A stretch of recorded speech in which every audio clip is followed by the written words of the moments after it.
And so in the process of believing something and thinking it, we have to create the supporting evidence around it. And supporting evidence can come from past memories. They can come from things people told you, or they'll come from your action.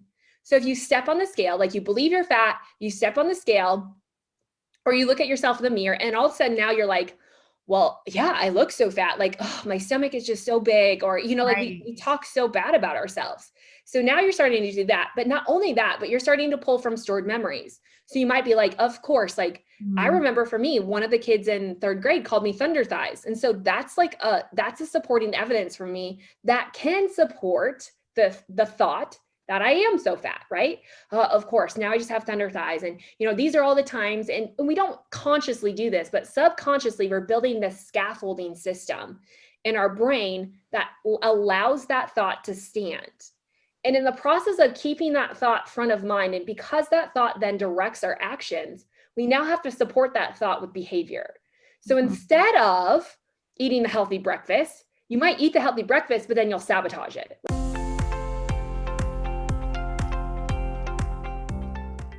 Hey everyone, welcome back to the Reshape Your Health podcast. I'm your host, Dr. Morgan Nolte. Today we have a fun guest, Alexa Schirm. She is from the Living Well Collective, and she's really passionate about integrating mind and body and nutrition. She has her master's in nutrition, and we're really delighted and excited to have her here today. This is going to be a fun conversation. So full disclosure, I found her on Instagram quite a while back, and I've been following her. And there was this one post that you did, and that was the moment when I'm like, we could be friends in real life. Yeah. Because you were doing this live, and it was around Thanksgiving, maybe last year, or I think it was last year, because we were all hot messes last year during COVID. And you were a public hot mess trying to make these like sweet potato fries. Do you remember that? Yeah. And like you were going to go live and it didn't work, and you were just owning it. And you were so inspirational to me to just show up more authentically online, because I think that there's a lot of like perfected personas online, and it's a online space is interesting. And so I just liked you from that moment. Ever since I kind of saw you fussing around with your sweet potato things. I'm kind of like a hot mess in general. The last live I did, the smoke alarms went off in my house because I left a pan on, and it legit started on fire behind me. And I was like, well, I guess I'll just go out, turn the fan off, and I'll go outside and finish this live. I'm like, oh my gosh. You do that. That's why like lives are too unpredictable. They are. Yeah. We're pre-recording this interview like months before it's supposed to go live. So this is more my speed, the pre-recorded, more controlled environment, so I just wanted to throw that out. I know that you're from Iowa, right? Yeah. I'm from Nebraska. I need to know if you're a football fan.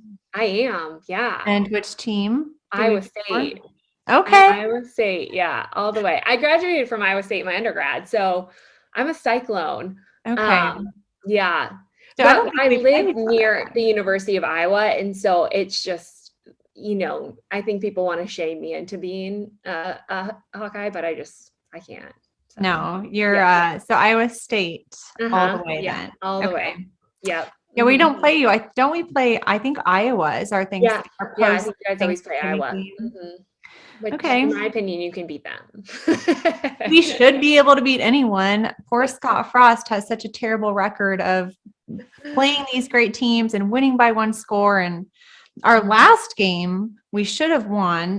By the way, we are recording this in mid-October, and it was a night game, and it took me like 2 hours to fall asleep after that game.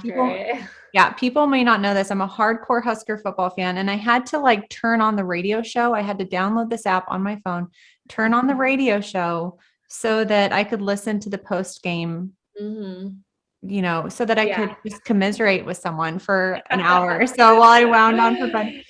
Anywho, getting back to the point of the interview. Welcome to the Midwest. Can you tell I've just been like waiting for a friend to kind of shoot the breeze on a podcast? Because I did a recording today, and it was a very scientific, in-depth interview. And I know that you can go there. I really feel like you have that clinical background. But now that we've commiserated about Husker football, will you tell us more about who you are and where you're from and what you're all about? Yeah. So I'm from a small Iowa town. I'm in rural Iowa. Like we have traffic jams with tractors and combines. And I had to text an appointment the other day. I was like, I'm running late. I'm behind a combine again. And it's just that season here, which I love it here. But I went to school at Iowa State University, my undergraduate, and honestly, I just wanted to learn more about the body. I didn't know what I wanted to do, but I grew up in the 90s, 80s and 90s when everyone was dieting. Yeah. And I think when I was younger, I had this thought that so many people, including my mom, was living for something that was never giving back to them. Like it just seemed like it controlled her life. And she lived for it. And it was like her happiness was determined by the outcome of that. And ironically, I grew up with a sister who's older than I am, by the way. I like to throw her under the bus sometimes. She's not that much older than me.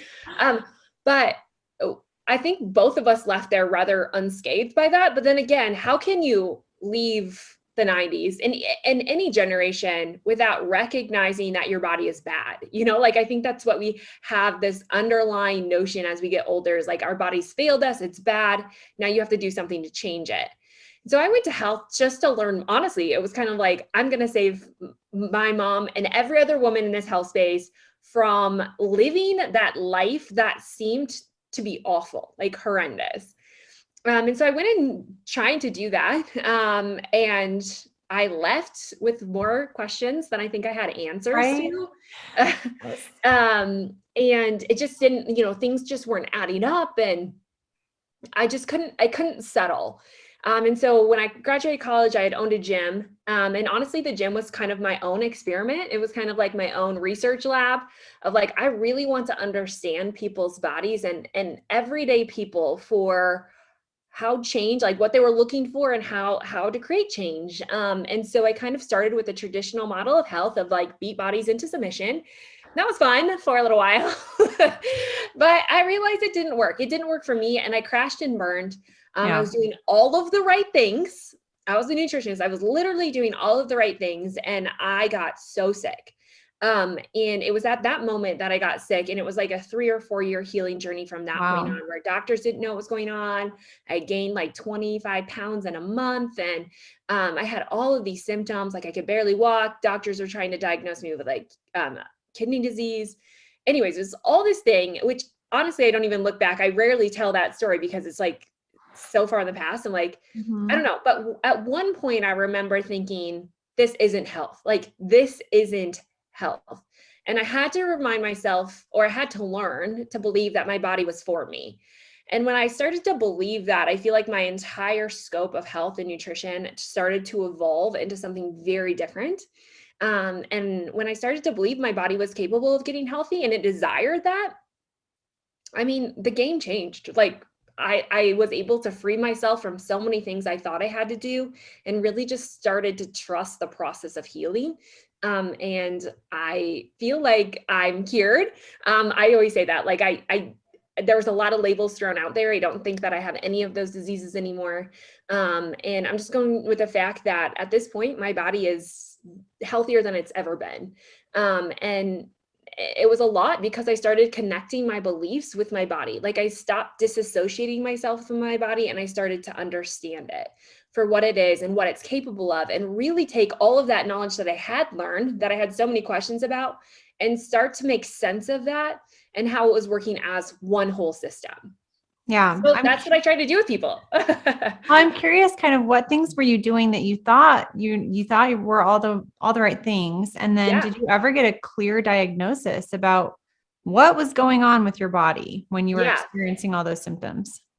Well, I mean, I had the first stages of kidney failure is what they originally diagnosed me with. Then it turned into Lyme's disease. And then it was a combination of both of them. And then we kind of left it at that. Like at that point, I think I was just kind of over the labels and the uncertainty of like, okay, none of this is helping me get better. Let's, you could attach those things, but I felt like those labels were just like it just became like who I was. And I didn't want to be defined as those diseases. I didn't want to carry that. And I mean, I think it's by the grace of God that somehow I was able to see through that into something bigger. But all the right things to me was like, I Yeah. was working out, I owned a gym. So I was working out more than once a day. Oftentimes I was eating a really low calorie diet, like all the right foods of like at the time, like I was doing the diet thing well.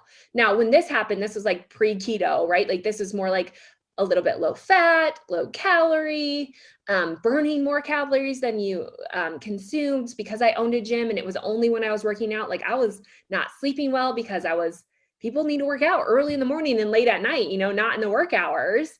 And then on Hmm. top of that, I had 3 kids in the midst of all of that. And so it was just, my body was just overwhelmed. Like it was just exhausted. I had run it into exhaustion. It was living on survival mode. I failed to see that for a long time. All of these little symptoms that I could have seen along the way that I just didn't. I just thought that was normal part of living and achieving those goals that you wanted. And I missed it all until it all came crashing down around me. Right. And I And couldn't miss so, it. how did you pick the pieces up? It sounds like the traditional diagnoses, obviously, it's like, okay, fine, but that's not helpful. So, Yeah. where did you turn to start finding the answers for yourself on how to heal your body from Yeah. this rundown, stressed out state? Yeah. So, honestly, I had to go to a physician at first. I needed some medication just to keep me alive, basically. Mhm. And that sounds like again, it's like almost hard to go back to those places. I'm like stumbling around. I'm like, how did it all? Like, it's Yeah. almost like something that I've like, I don't want to say suppressed. Like, I think I've really done the healing work of my mind to really let that to go and just enter into this new story. But after the doctors couldn't diagnose me with anything, or they started talking about kidney failure and like starting that, and I was like, hold up, like something in me just like felt like that's not right. That can't be right. Like I didn't have all the symptoms, but they didn't quite know what to do, and Yeah. I just couldn't fathom having to go on medication for the rest of my life for something that I wasn't certain that was a correct diagnosis. So I jumped around from doctor to doctor. No one really could. And then finally, I started getting into more of the holistic work. In the meantime, in the background, I'm kind of studying all these things. Well, I didn't have any brain capacity at the time. I was toast, like I Yeah. had three little girls under the age of 5 at home, a newborn, a gym. Like I was just barely, but like something in me just kept pressing forward. And then I started to surround myself with more of these, whatever you want to call it, integrative physicians, holistic physicians. um, and what I saw in those was that they weren't as apt to try to diagnose me, to label me and treat me as that, but it was more like, okay, we just need to give your body energy. And it was over and over and over. I heard this message of your body just needs energy. It just needs energy. It just needs energy. And so I would do things like sauna sessions, and I would do acupuncture, and I was getting adjusted, and I was taking supplements and herbs, and I was changing my diet. Like I let go of a lot of inflammatory causing foods that I had been eating, like I stopped fearing calories and I started to feed my body well. Yeah. I slowed down on the exercise. Like I started to rest more. I quit the gym. Like I sold the gym. Like I just knew like something had to go. And it was that underlying message that I kept getting fed of your body just needs energy. It just needs energy. It just needs energy. And something in there clicked, right? It was like, okay, my body knows what to do. My body was designed in health to keep myself well. I was the one who pushed it to the extreme. I really was the one who pushed it beyond its breaking point.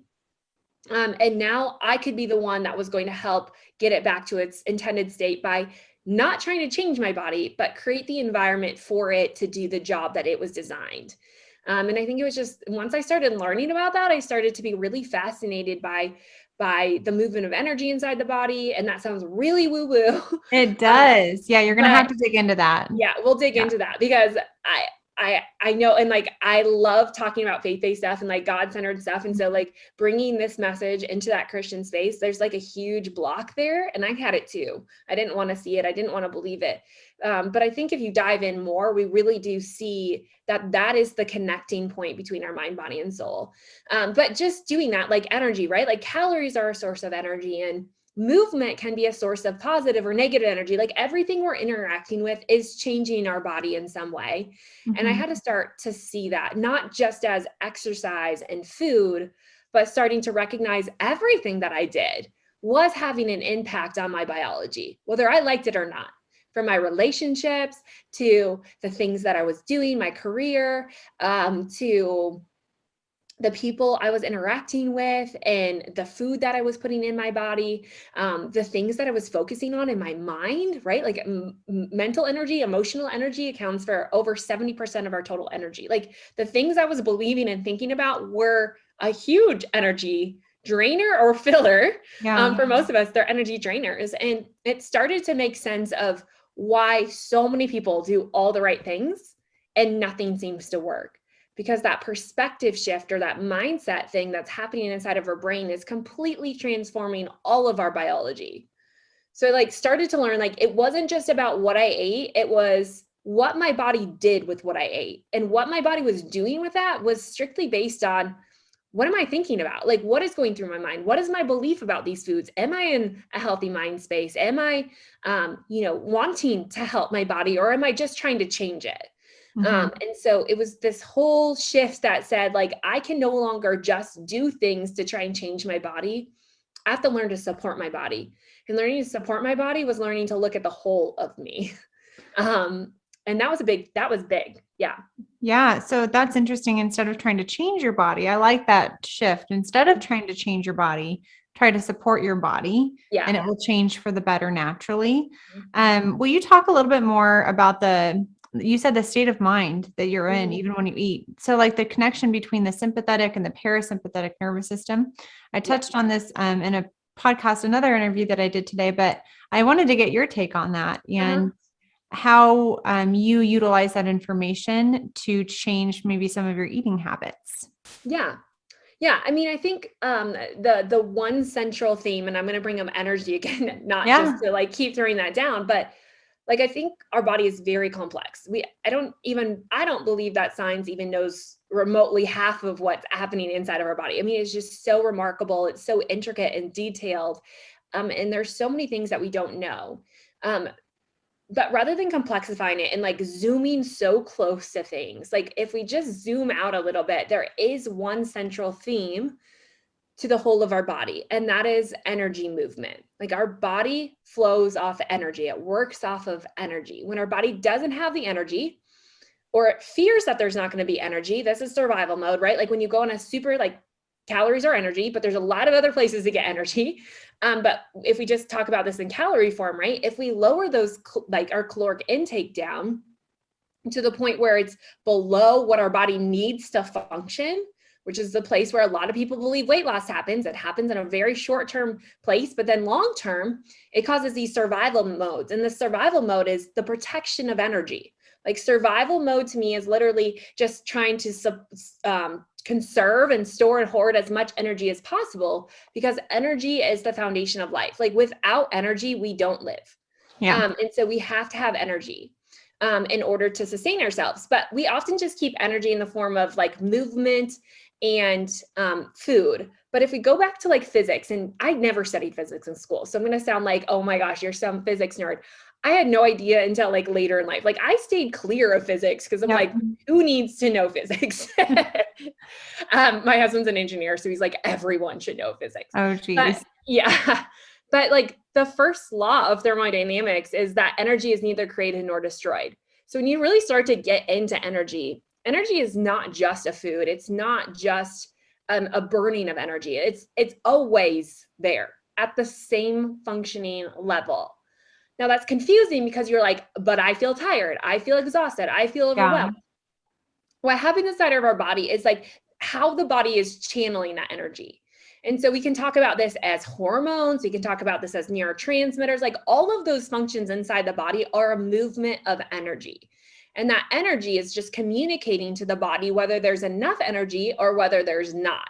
And as soon as our body gets a sense that there's a threat in the horizon, that energy is scarce, even though we have food around every corner in America, right? None of us have food scarcity. Well, I shouldn't say none of us, probably no one listening to this podcast are in food scarcity. But our body still believes that. So it's going to go to store, hoard, and conserve. And the best place to store, hoard, and conserve is body fat, right? Like it stores, it's a protective mechanism. And so body fat is a very useful tool in survival mode. And so we have this flow of energy that's happening. Now, I'm forgetting the exact question because I feel like I'm getting off base. What was your question again? Oh, just to talk about more of the parasympathetic and the Oh, yeah, sympathetic parasympathetic. Yeah. nervous systems. Okay, yeah. So we have the flow of energy. Now, when we look at that flow of energy and why, how it's determined, whether we have this open and even flow of energy, right? Whether we have this abundance of energy that creates that thriving mode, or whether we go into store, hoard, or conserve, is based off of your nervous system. It's based off this perception of whether we're in a state of stress or in a state of rest. So our nervous system is broken into the parasympathetic, and the sympathetic nervous system. Have you gone into this? Your listeners will have known some of this before. So briefly, in the podcast episode that I did today with Esther Blum, that is going to be released obviously later this year or next year. She just talked about the importance of eating in a parasympathetic state versus a sympathetic state. Okay. Yes. So you have like two states of the body. There's actually one more, but the two main states of the body, and the parasympathetic state is that rest and digest phase. It's where the body, it doesn't have any perceived threats. It's where it can relax, and the entire hormonal system of your body completely changes. And so what it does, like it can release oxytocin, and it can release, things that help you to sleep deeply. And the reason why you want to eat there is because your body is not trying to store, hoard, and conserve energy at that point. It's just mobilizing energy. Meaning, if you eat in a state of rest, what's going to happen is your body's going to take in the nutrients it needs, which is very different than energy, and it's going to not take in as many calories that your body doesn't need. So it's going to take in what it needs and get rid of what it doesn't. It's a very efficient state of the body. It's the intended design. The parasympathetic state is so important to our health. Unfortunately, a lot of us live in the sympathetic dominant state because we're constantly bombarded with threats or perceived threats, not real threats, but a lot of times they're just perceived threats. And the sympathetic state is our stress response. This is where we release cortisol, and we release adrenaline, and we flood our system with all of this glucose because we think that we're going to need it to overcome the perceived threat. In the process of that, it also starts to conserve, store, and hoard all that energy, which means if you eat in this state, instead of actually processing through and gathering in the nutrients from the food, your body's going to take in the energy and it's going to convert it to body fat to be used or to be stored in time of need. So we have this perpetual cycle where people are living in this stress state. And it's such a harmful state because not only does cortisol release sugars, but it also releases inflammation as a protective mechanism for the body. It keeps you awake while your energy is also like you're starting to store it. So it feels like your energy is actually depleted when in fact it's just moving into the storage form. It's always there. You're just starting to store it. You don't lose energy. We don't, it's just a transfer of energy or how that energy is being moved throughout the body. So we have this like sympathetic dominant state. And this is where a lot of people see a lot of problems. Like this is where I was living when I crashed and burned. Yep. Because in the process of living in the sympathetic state, your body is literally just working to survive. It's not working to heal. It's not working to reset hormones. It's not working to detoxify the system. So it's this place of drastic buildup inside the body. And that buildup causes damage to our cells. It causes damage to the whole of our body. And it leads to disease ultimately over time. And that's a space where sympathetic in the short term is incredibly beneficial. Like this sympathetic is where we see change happen. It's when we push our body too far out of that balance and we see this dominance in the sympathetic state without balancing that with the parasympathetic state.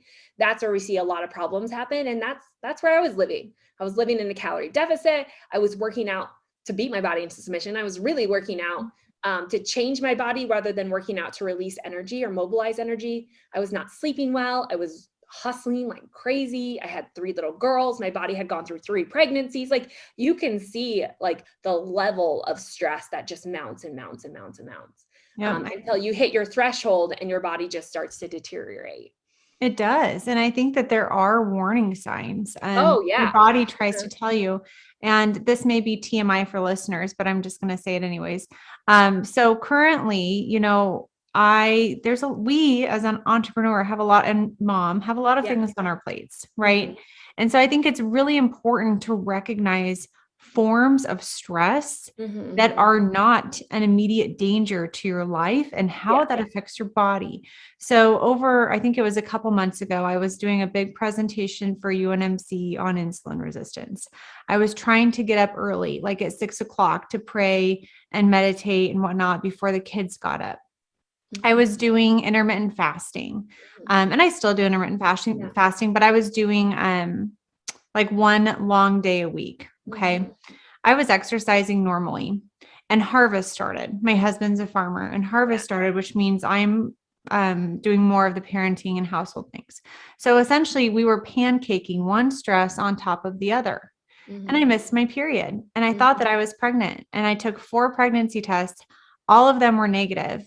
And Mhm. I'm like, oh my gosh, this is the first period that I've missed since I was a freshman in high school and had exercise bulimia. Yeah. Like that was a big wake up call for me to say, while all of these things are admirable, Morgan, you're trying to work, you're trying to get up and pray, you're trying to take care of your family, you and like you're trying, intermittently fasting for autophagy, it's too much stress on your body. Yeah. Where can you back off?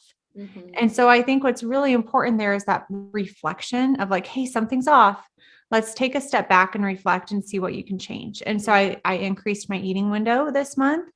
um, I started sleeping more. It's like, you know what, God, we're going to go back to the text message prayers. Like, hey, thanks for Yeah. this. Thanks for that. Yeah. We'll do some deeper meditation another time. Even simple things like using the nursery at our church so that I'm not dealing with 2 kids alone in church. I'm just dealing with my 1 3-year-old in church.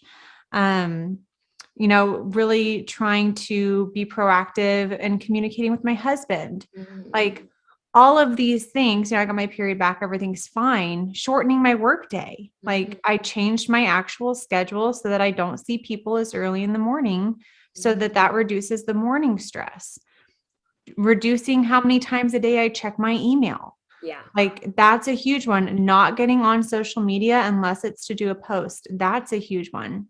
Mhm. So I'm kind of curious for you, like for the listeners, those are all of the things that I've literally done in the last month, and I'm constantly recalibrating and whatnot, but it's an active reflective process of like, my body is too stressed.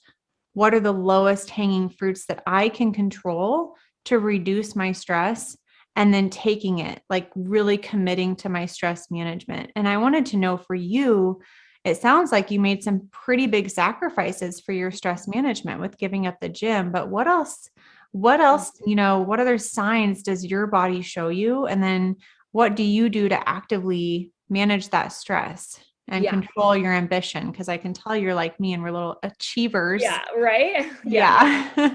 Yeah. I mean, I think that belief that if you're not hustling, you're not doing enough or you're never going to be successful. I mean, that's so ingrained. And I think that's part of the Midwest way. I don't think people, I don't know. around here ever stop.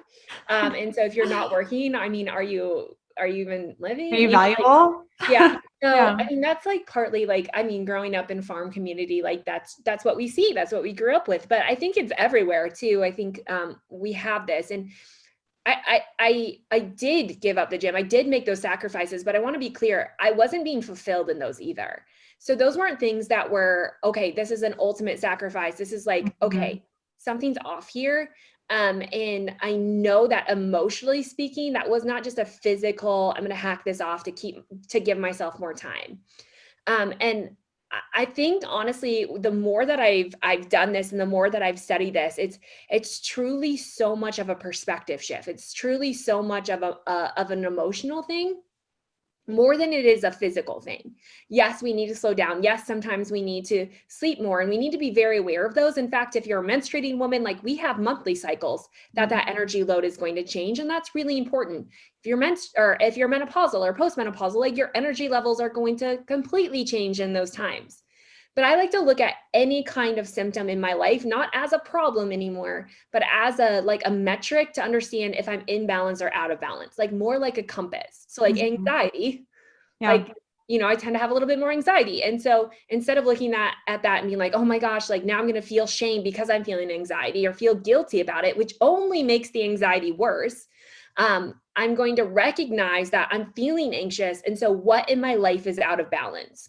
Or I'm feeling like I have really bad PMS. What in my life is out of balance? I'm feeling like I'm not sleeping well. I don't have I'm working out, but I'm like, I really don't, like, it's not going well, or I feel like I'm craving all the things.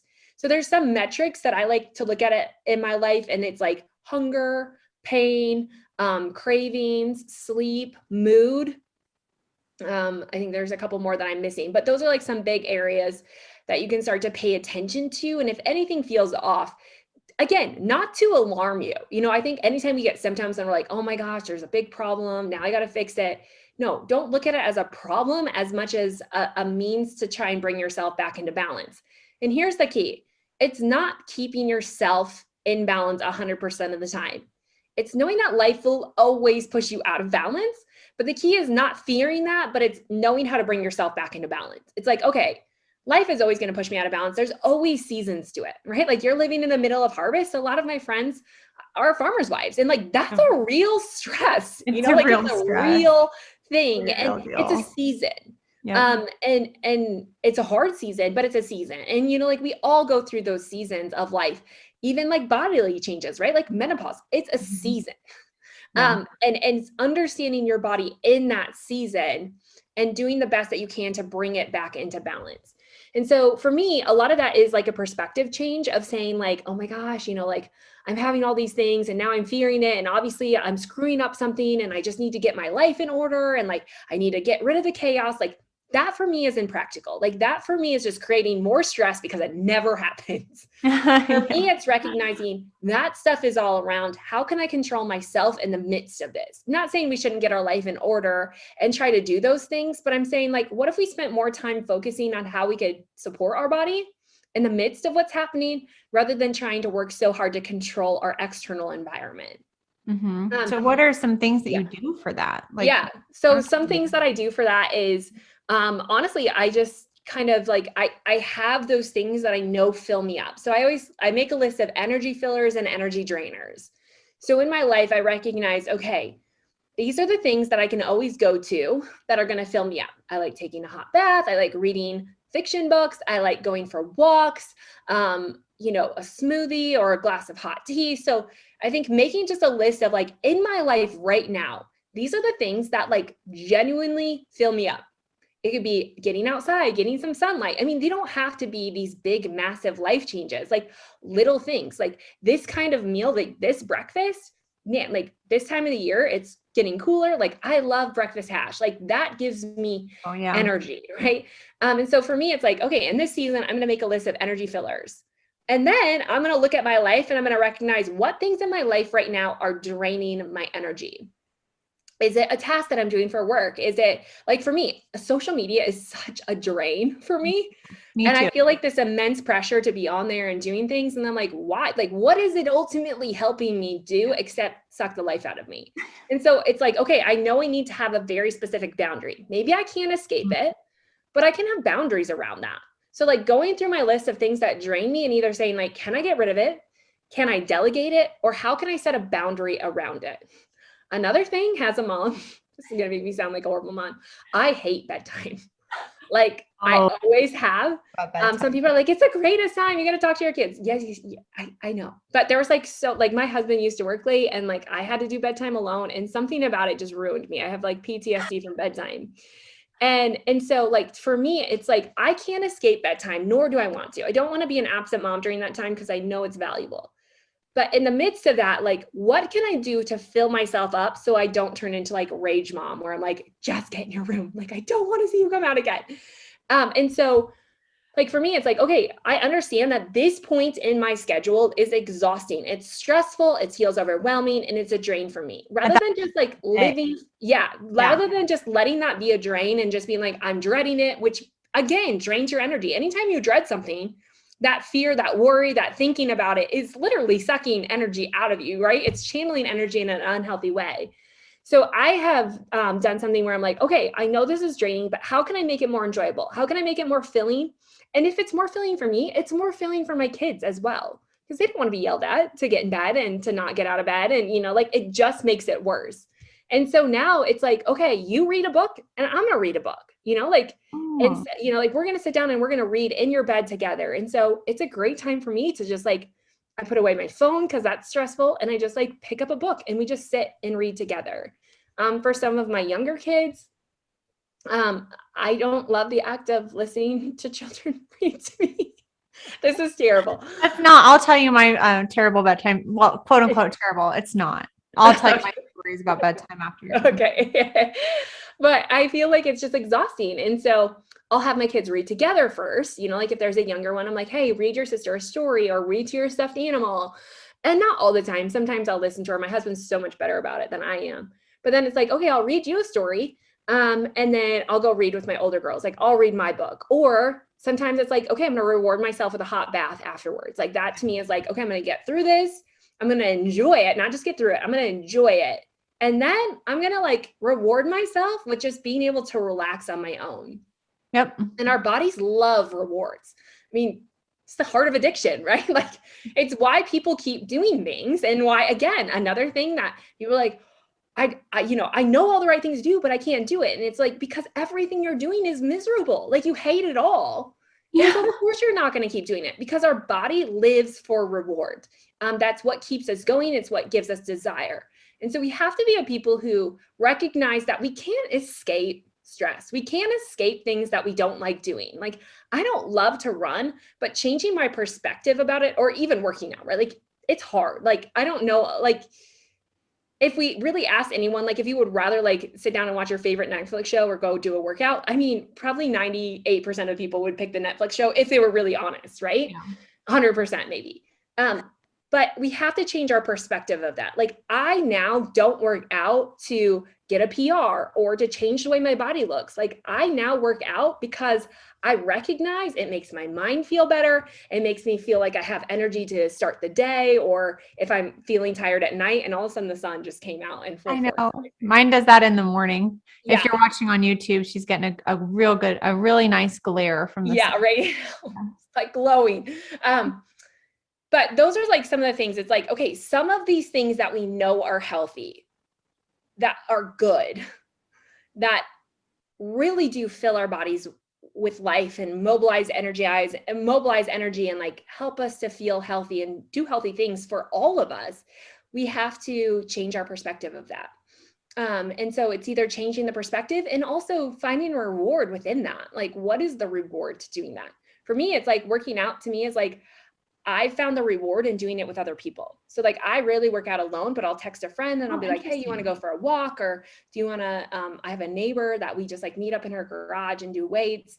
And to me, the reward is, hey, I get to spend time with people and I get to enjoy that. And I love relationships on that level. And so that's my reward. Mm-hmm. So looking at rewards outside of food, that's a main reward for someone after putting the kids to bed. Yeah. Used to be one for me. Yep. Yeah. So now it's like, okay, I'm going to read a book in the bath, like now it's a double reward. And that really does do it, but it's honestly, it's not complicated. It's just looking at all the little things and knowing every day those things are going to change. And sometimes it's like, I didn't even realize this stress was going to hit me, but now I'm feeling really stressed. Instead of letting that stress be the end of me, or feeling like, now I deserve to eat this meal. Now now I deserve to sit on the couch. It's recognizing like, okay, I'm stressed. I'm feeling exhausted because of this. What can I do? Like, can I go back to something that fills me with energy and do that on the backside of it? Yeah. Keeping that like list on hand.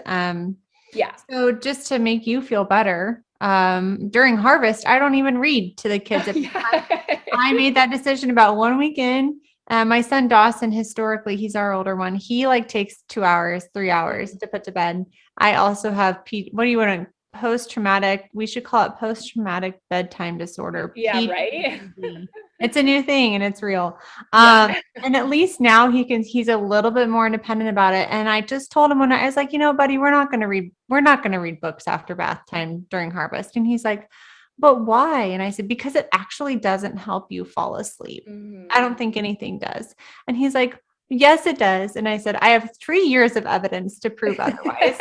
So we're not reading books before bedtime anymore. And, I think that reading obviously is important, but my mental health and my ability to be patient with my children as I'm putting them down to bed is a priority of mine. So I don't snap at them. Yeah.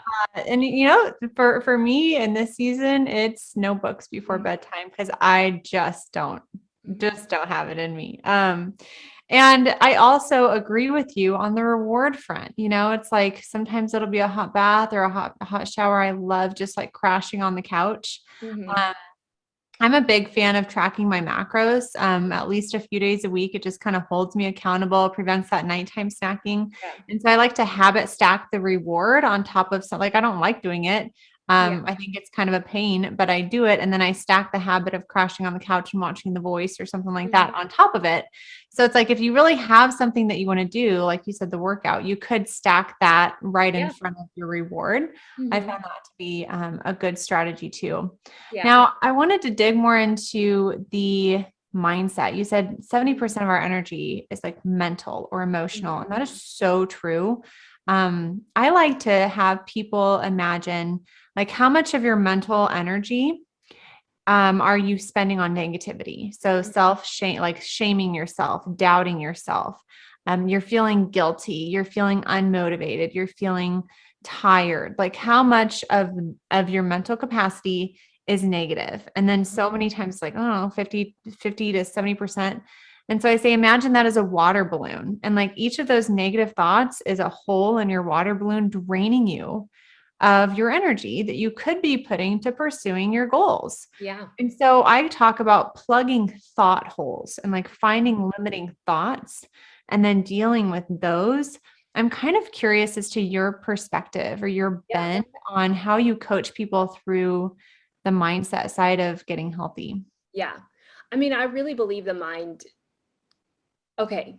I want to be careful when I say that. The mind is a very big ticket into your health because if your mind is negative, if it's filled with, we run on loops. Our whole body does, right? So it's like positive feedback loops or negative feedback loops. And all of those loops are communicating with your body. Like your hormones are nothing more than a communication channel. They're a messenger. Like it's like the postman, right? They're not writing the message and they're not receiving the message. Even though we like to kill the messenger, the hormones all the time, it's truly not our hormones that are at fault. It's the message that we're sending.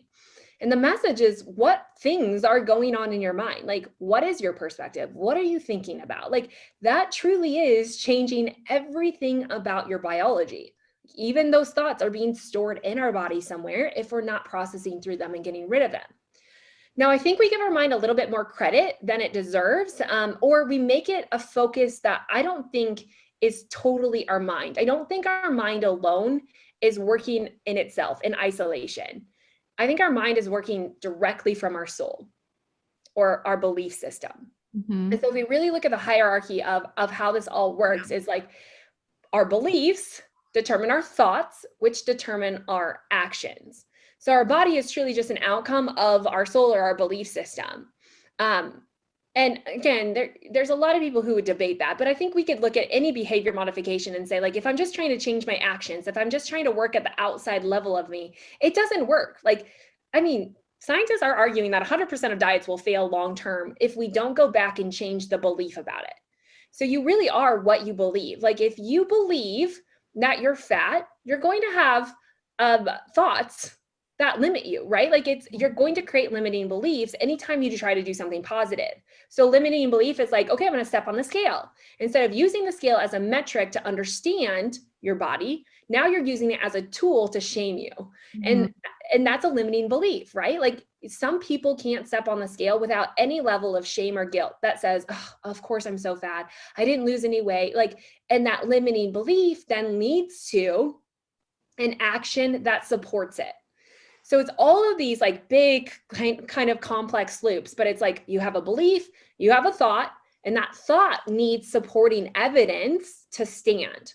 So we Mm-hmm. can't think things or we don't think things that we don't believe on some level, right? Like think about how many things in our environment right now we're not even aware of that are going on, right? Like we aren't aware of the things that are happening around us, and we hear things all day long, but we're only processing through things that we think might have something to do, that we might be a threat or might be something that we believe in. And so in the process of believing something and thinking it, we have to create this supporting evidence around it.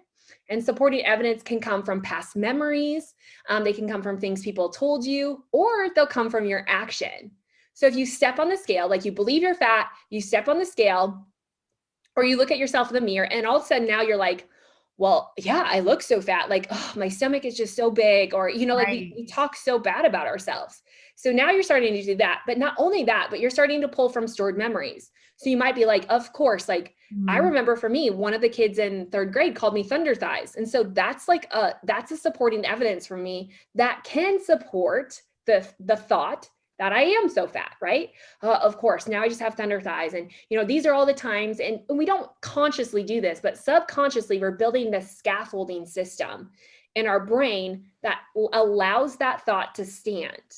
And in the process of keeping that thought front of mind, and because that thought then directs our actions, we now have to support that thought with behavior.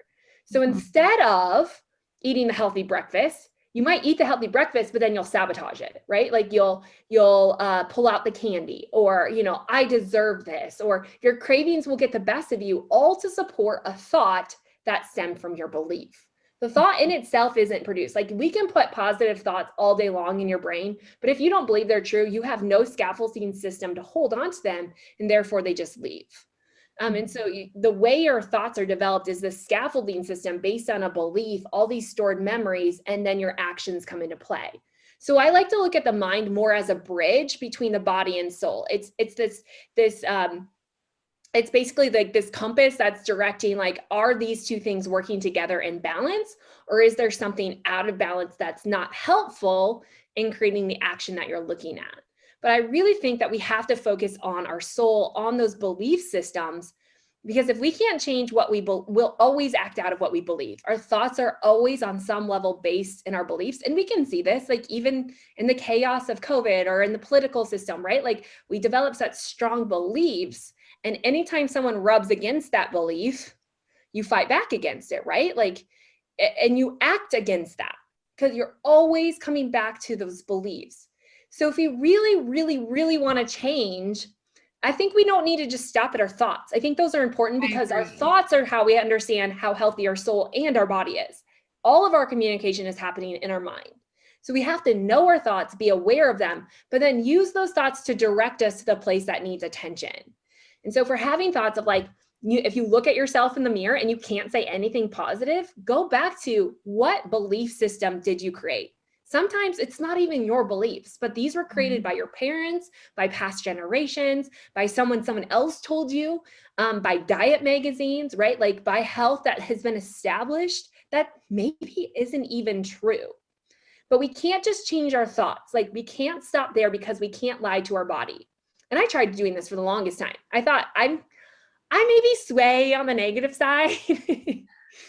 My husband's like, the glass is always overfilling. And so I feel like naturally to balance that out, I'm like, nope, the glass is actually almost empty. And so I thought that if I could just think more positive, right? Just add those positive thoughts back in. And it sounds great. But the reality is, if you don't believe those positive things, you can say them all day long, but they're not doing anything to your body. And some people are like, well, just repeatedly do them. Like, but we can't repeatedly change feedback loops without having a belief system in place to actually solidify that. Yeah, it might work in the short term, just like behavior modification can, but long term, it'll never stick because we'll always fall back into what it is that we believe. So we have to go back and change the story. Like I'm a really big person of like the stories that we've created and told ourselves and put on ourselves are not always true. And they're harmful, and they're stopping you from actually achieving like your God-given design. Like, I don't think we're supposed to stop here. Right. And I think that's why the soul is so important in all of health, because our body is a direct representation of the health of our soul. And science is showing this. Yeah, maybe in a different twisted way, but yeah. I want to dig into the beliefs, but before I talk about my kids, who who knows, maybe too much on here. So the other night you mentioned stepping on the scale Mhm. as, almost an action to reinforce or build the scaffolding for the belief that you're fat. Or I've seen a lot of people use it as a motivator. Like, I'm going to step on here and I'll either feel so guilty or shameful that surely then I won't want to eat, or they use it as a permission slip to, oh, I'm doing Yeah. well, so I can, Mhm. have whatever. Anywho, Dawson stepped on the scale the other night at the farm where my in-laws live. And he goes, Mommy, how many points do I have? He Yeah. literally thought it was a game because he had no preconceived belief, system around what the Yeah. scale was. He thought Yeah. it was a game. Oh, I win, Mommy. Now it's Nene's turn. My mother-in-law, we call her name's Renee, and we call her Nene. Nene, how many points do you have?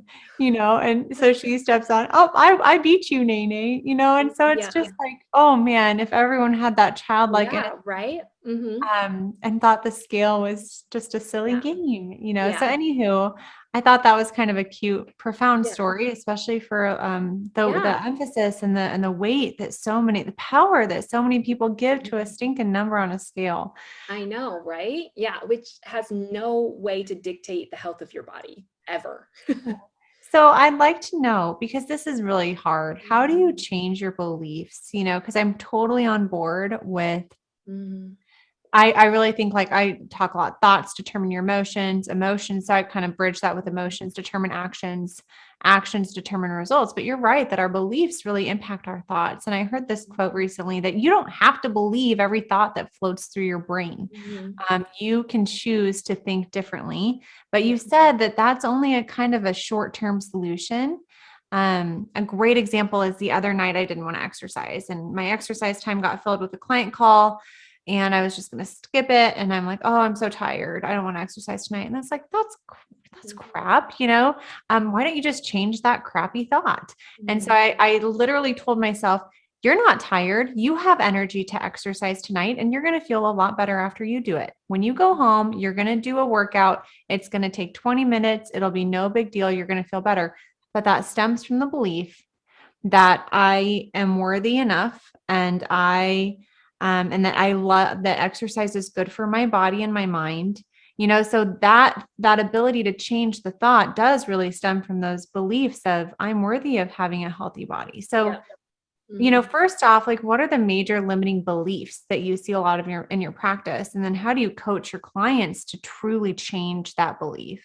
Mhm. Yeah.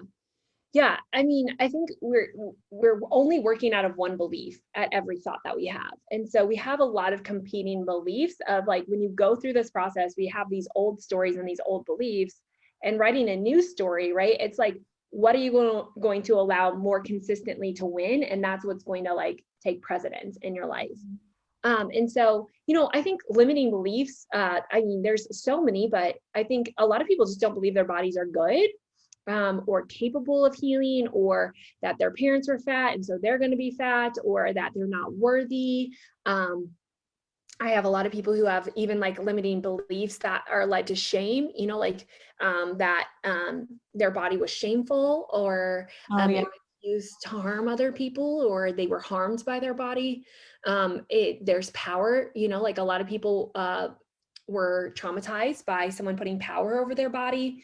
And so, I mean, those are some big limiting beliefs.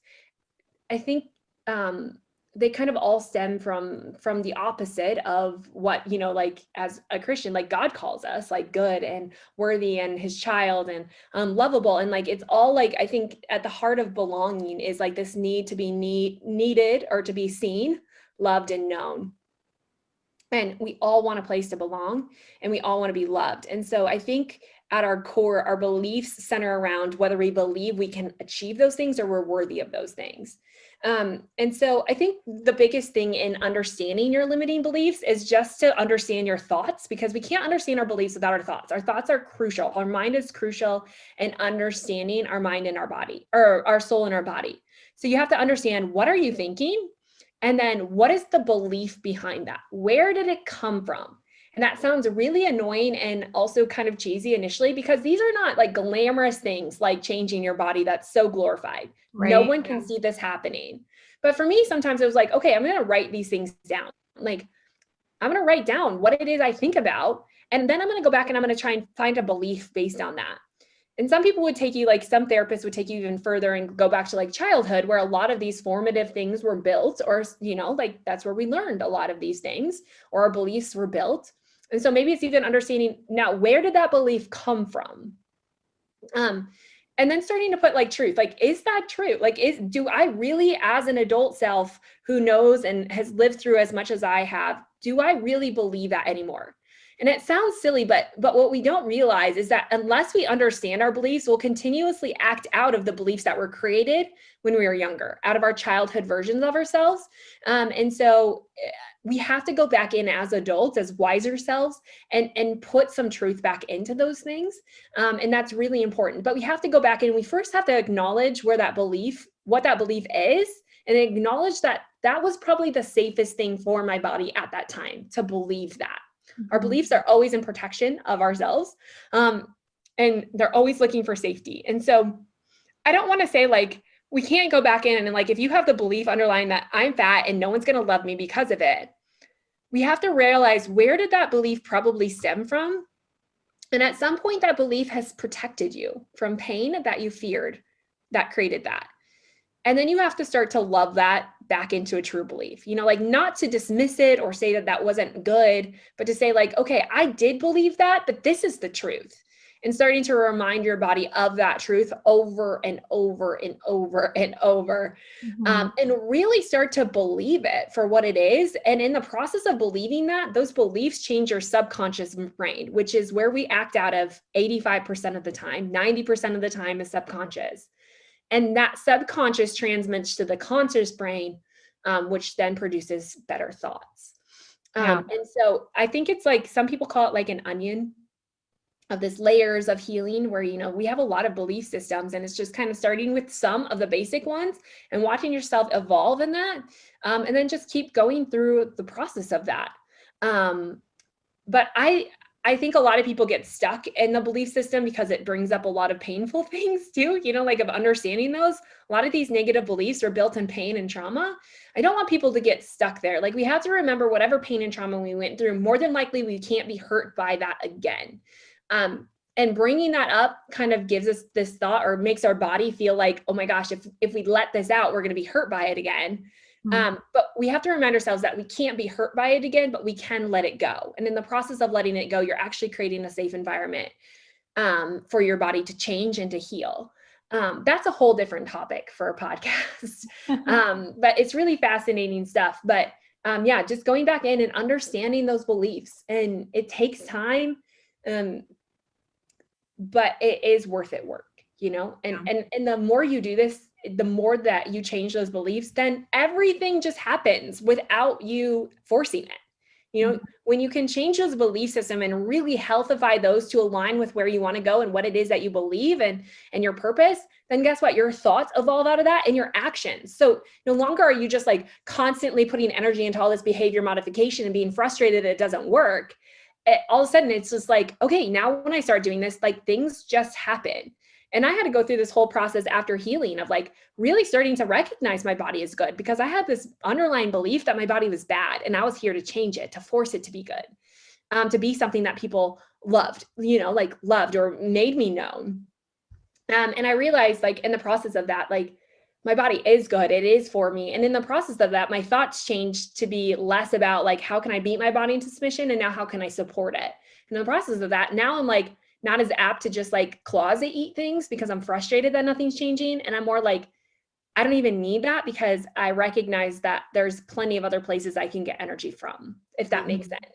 Sure. I know it sounds like super cheesy and almost too good to be true, but I think health is supposed to be too good to be true. Like, we were not purposed to live for health. I cannot wrap my mind around that, and I cannot stand behind that. We were here for so much bigger things than living our entire lives devoted and surrendered to this health industry. We were meant to go out and live our lives in health, to use the energy to do great things here. And I am just like, that is my mission. That is my purpose, is like, I don't want people to stop here and live their lives devoted to this. I had a 73-year-old lady reach out to me who said she'd been dieting since she was 21. And I wanted to cry for her, to be like, you have lived your whole life trapped without ever living your life. And like, you have so much to offer, right? Like you had so much to offer that someone made you believe that you couldn't offer until you lost the weight or, Yeah, it's such a true thing. And I think that beliefs are really sneaky because they're often our blind side. I think that's where like coaching can really come into play. Like for me, I grew up kind of with that subconscious belief of my worth is in my work. My Mhm. worth is in how busy I am. And so I would constantly be filling my schedule and stressing myself out. And I just try to go back to like, nope, you're a child of God and that makes you worthy. And that's it. Like, if I was paralyzed, heaven forbid, from the neck down, I would still have just as much worth, even though I couldn't do what I do. I'm Right. still worthy as a person.